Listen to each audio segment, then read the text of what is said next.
आता match hard झाली, प्रत्येक बॉलला आक्रमण करावं लागेल।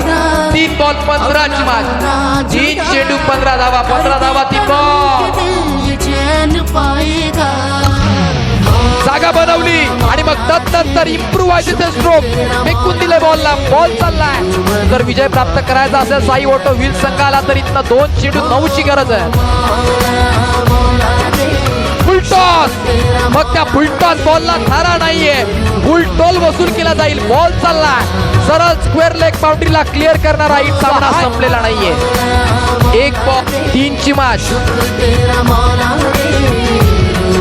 स्वीप फटका बसलाय, बॉल हवेत, क्षेत्ररक्षक मात्र टायमिंग प्रॉपर आणि संघाचा विजय प्राप्त झाला। आणि वैभव डुकले त्यानं त्याचा अर्धशतक देखील कंप्लीट केलाय। कमाल, लाजवाब, अगदी कोणीही सांगेल, छोटा मुलगा जरी सांगेल की इथनं ही मॅच एकट्यानं वन साइड हिरो वैभव डुकले ठरला या मॅचचा मॅन ऑफ द मॅच, ज्याच्या बॅटमधनं 14 बॉल 50 धावा